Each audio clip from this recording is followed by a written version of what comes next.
Hi, I'm Bill Bianchi with the Progressive Democrats of America in Chicago, and I'm talking today to Amara Enyia, who on June 2nd launched her campaign for mayor of Chicago. And she did it in Bridgeport, which is the home or the birthplace of 5 Chicago mayors. Now, let me read a little bit of this background so that I get it right, and then we'll go. Amara is 31 years old, the daughter of Nigerian immigrants. She has a PhD in education policy studies and a law degree from the University of Illinois. She has spent 2 years as a public policy fellow in Mayor Daley's administration, and she works now as a consultant for municipal development and serves as the executive director of the Austin Chamber of Commerce. Thank you, Amara, for talking with us today. Thank you for having me. Why don't we get started by having you tell us a little bit more about your experience in the Daley administration, what you kind of took away from that, and also what you've been up to, the highlights of what you've been doing since then.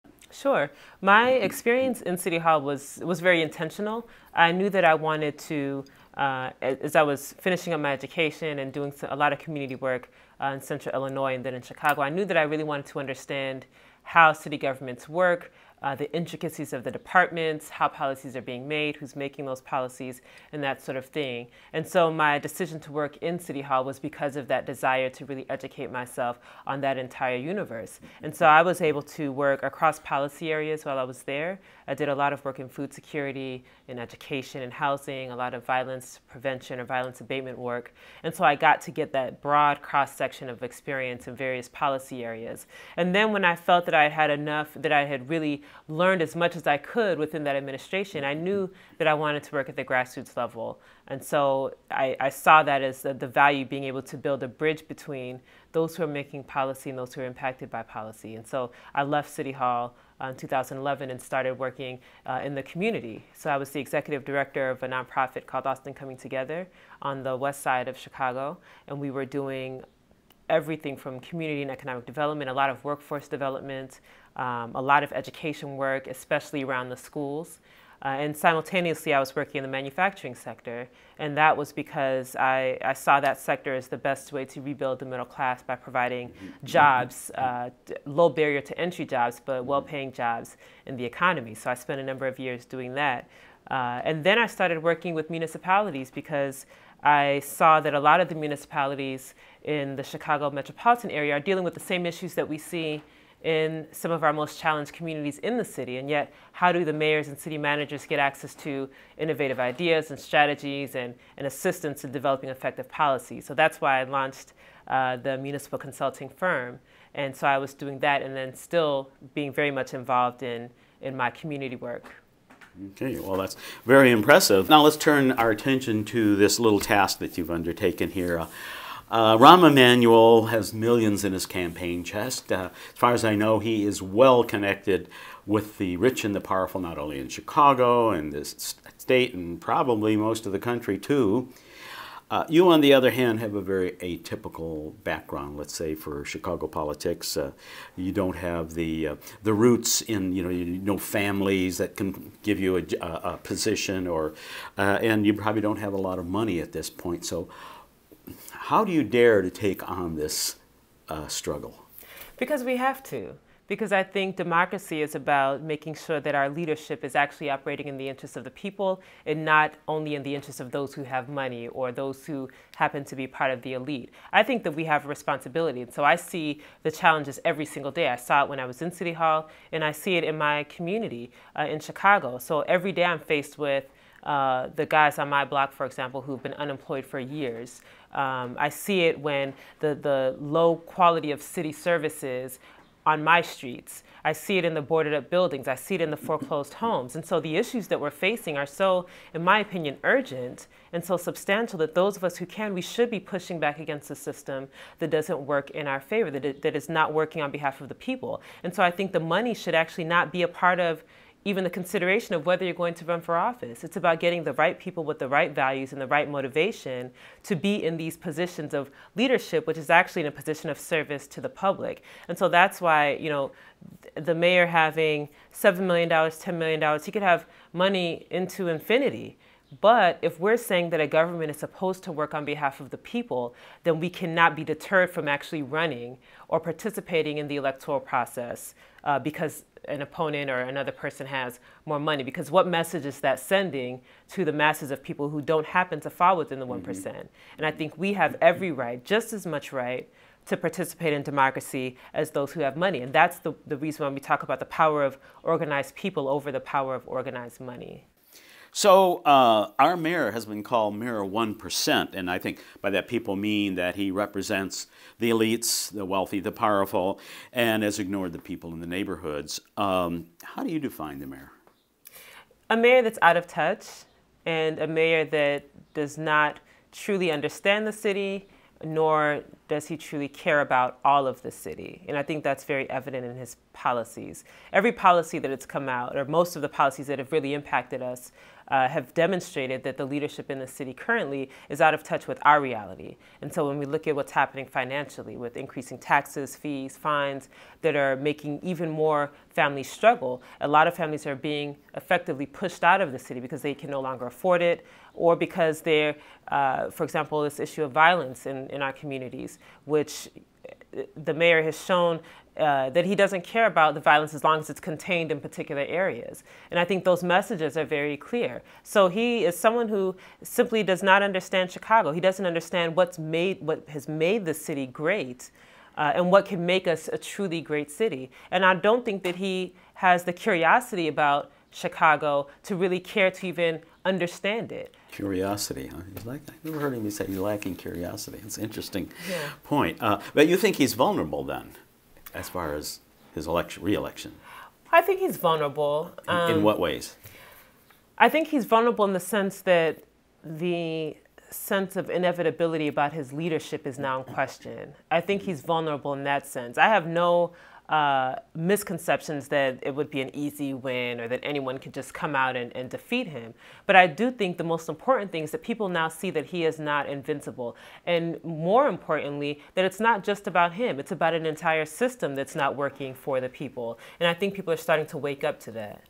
Okay, let's assume that he is vulnerable and people are starting to wake up, as you say. You're still taking on a huge, huge challenge, which not many others have stepped forward. And so what's in your background that would demonstrate to us that you might have the intestinal fortitude for this kind of a grueling struggle? Well, I think it's in the quality of my experience. I also think it's in my values, the things that have guided me since the beginning. Really, to work in government, it's about what kind of experience the person has, not necessarily the years of experience, but the quality of experience. And so I've worked in the public sector, I've worked in government, I've worked in the private sector, I've worked in nonprofits, I've worked at the top levels of government, but I've also worked at the grassroots level. And so I've been able to see that. Personally, my experience, I live in the neighborhoods. I live on the west side of Chicago, and so I see the challenges every single day.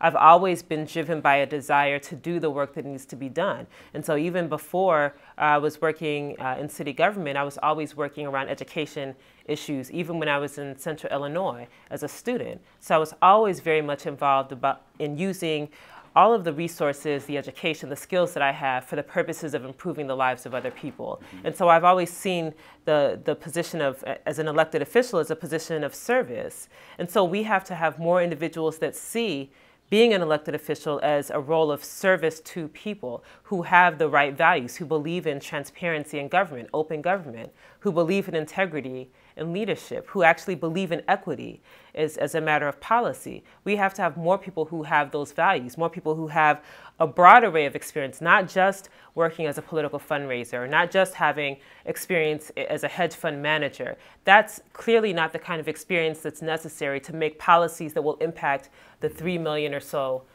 people that live in the city of Chicago. And I think that's what I'm bringing to the table. Okay.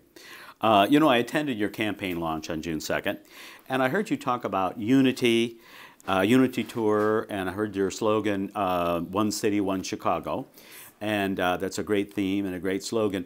What does unity mean in the context of this campaign? Unity means that we are bringing people together from all neighborhoods, all ethnicities, all ages, all races, because we believe that there is a greater collective good. but it requires us to fight for that good, something that's actually in the interest of all of the people of Chicago. And so we have no interest in, one thing that has defined this current administration is its ability to polarize the city. It pits certain groups against another, pits certain neighborhoods against the other, it pits the haves versus the have-nots. Depending on where you live in the city, you're treated so much differently. Your experience is so much different from other areas of the city. And so we're saying that we recognize that the only way we can truly move forward is if we're unified. And that means that we can't allow ourselves to be divided along lines of race, ethnicity, geography, socioeconomic status. And so I think that message has been resonating with people because they do want to come together. They do actually want to feel that they're part of something bigger and part of something great. And that's, as we've been spreading it around the city, it's really, we've gotten so much positive feedback from people who are looking for something positive that they can support. So it's not just about critiquing and attacking a system that's not working. It's also about presenting an alternative vision, one that is very positive, one that can excite people, and one that brings people together for our own common good. And I think that's what's really resonated as we've gone around the city on our Unity Tour. Okay. You also talked about a new generation of leaders stepping up. Where do you see that happening, and what makes you think that the people of Chicago are ready for a new generation of leaders? I think the people of Chicago are ready for leadership without the baggage. I think people are just ready for fresh voices, fresh energy. And the challenge, though, has been that when you're in a system that like a machine-based political system, it tends to keep those new voices out because those voices are told to wait. They're told to, it's not your turn. They're told that, well, this person is the one we've chosen, and so your voice isn't as important. And so that system, the political system in the city, has kept so many positive potential voices of leadership out of the process. And so it takes those of us who simply reject that premise to actually step forward and say, well, we are deserving of having our voices heard, especially if you're in that younger generation, because we have the most at stake in what happens in this city. Our future depends on what happens in this city. And so that's what I mean by that next generation of leadership. There are people who are really trying to emerge. Some people feel that I came out of nowhere, but it's not that.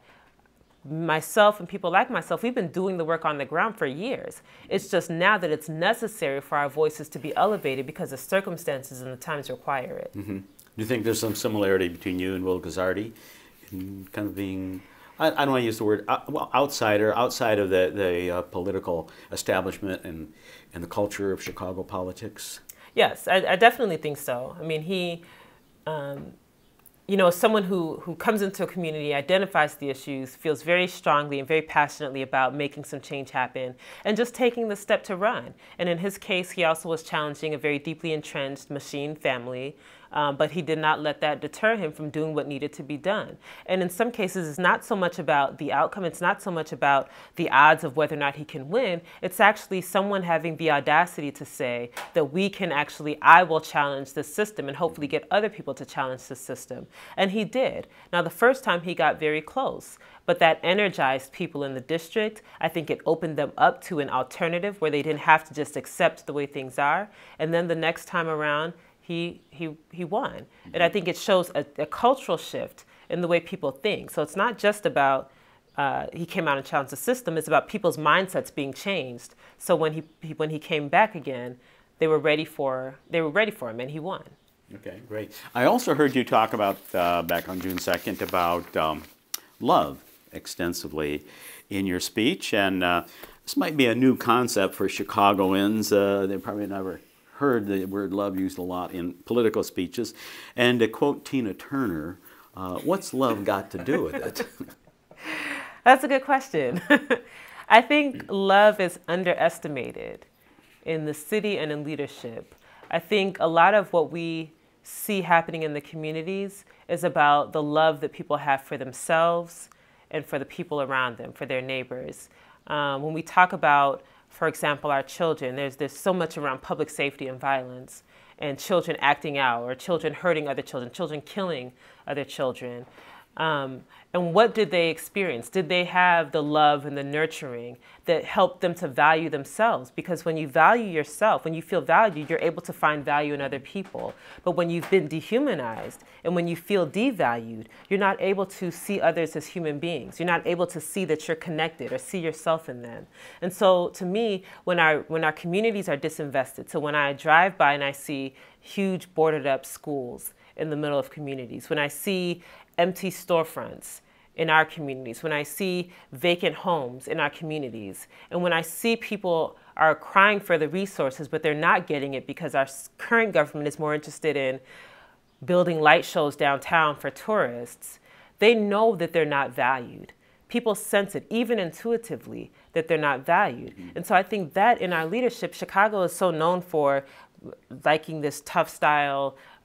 We want a strong, tough mayor who's going to be very hard-edged and all of that. I think we've had enough of that. I think what the city needs is nurturing. I think what every individual needs is to know that they are valued, and every neighborhood needs to know that it is valued and that it is treated on par with all of the other neighborhoods in the city. And to me, that comes from a place of love. And perhaps if more of our leaders took that seriously, we would see the kind of cultural shift that is required to truly transform the system. And so for me, it's very important. And I think as a city, that's what we're craving.